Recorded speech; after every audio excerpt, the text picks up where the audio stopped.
Ara Taisce ar Lorcher an rún seo aniu agus bawala an buchas a go bhil do teachta magra agus a fuaran a rinne sár obair an mille seo aniu.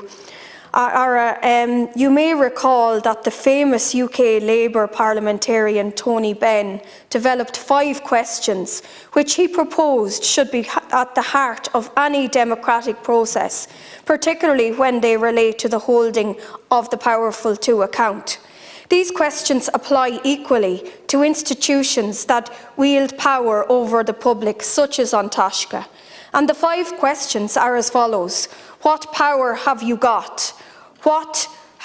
Where did you get it from? And in whose interests do you use it? To whom are you accountable? And how do we get rid of you? These questions point to issues that are at the heart of our private members' bill here today.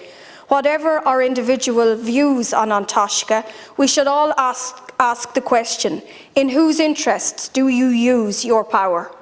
The perception is that so much of rural Ireland and within rural industry and housing is that An Taisce does not appear to wield its power for the benefit of the people in rural communities. In fact, it's quite the opposite. The sense is rather that there is another agenda at play, that it prioritises environmental ambition over the economic and social needs of our constituents. We saw that most recently in the Glanbia cheese plant case, which my colleagues have referenced and which all of us spoke on as well against what was happening.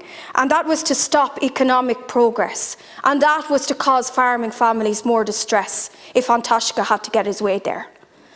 There is far too much power being wielded by essentially untouchable organisations, NGO after NGO, and indeed An Taisce is a notable NGO that has far too much power. It stands in the way of progress. These NGOs are lavishly funded by the taxpayer to the tune of €6 billion per year. Now, do you think that's right when you left businesses high and dry and you couldn't reduce the VAT rate in cafes and restaurants to allow them to keep their doors open and keep people employed, but you were able to find €6 billion of taxpayers' money to throw at NGOs like An Taisce? Do you think that's right? When they stand in the way of economic progress, when they stand in the way of progress being made in rural Ireland? How is that right? It's disgraceful, and again it comes back to the wastage of taxpayers' money. But hopefully the taxpayers will give ye your answer come general election, and I believe they will give ye a resounding answer.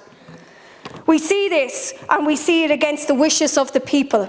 And I know, as I say, many businesses who unfortunately will be closing their doors where you've prioritised NGOs instead of businesses. We saw it in the referenda, 23 million of taxpayers' money squandered. Why? Because the NGOs had too much influence. There's not enough regulation, and we see the likes of An Taisce doing harm and causing distress to people and businesses and communities all of the time. It's wrong, and I call it out here once again. I've spoken quite often on it. There needs to be far more regulation of NGOs. There is an assumption that bodies like An Taisce or other such excessively interventionist organisations do not really have the common interest at heart, because they are detached to a larger degree from the real world in which building centres of employment and or building rural housing is seen for what it is, a social good. They see it differently. Tony Benn also asked, how do we get rid of you? This bill here today is the answer to that question. We want the path cleared for rural development, both social and economic. And we want the likes of An Taisce out of the way. We're sick of their constant obstruction. We do not want agencies using or abusing their considerable legal clout to hamper or continue to obstruct housing or economic development. We are presenting a very reasonable case with a very reasonable solution to what we feel has become a culture of regulatory overreach. Objecting to developments in rural areas has become almost a reflex for some organisations. It's become a hobby. It's a dangerous reflex and indeed a dangerous hobby, but of course they're funded to do so. And it needs to be reined in. And I'm going to continue to call for them to be reined in as an independent TD in Offaly. There is a serious imbalance in power relationship between those who want to progress development and those who see every rural factory as a threat to the planet. The planet and the world will stop if we don't get a factory, if a factory's built. It's crazy stuff, it's nonsense, and it needs to stop. We need a clear dose of common sense to return. We need to move away from the fearful and ultra-cautious mindset that would have you believe that the world would burn if we build an Glanbia co-op cheese plant in rural Kilkenny.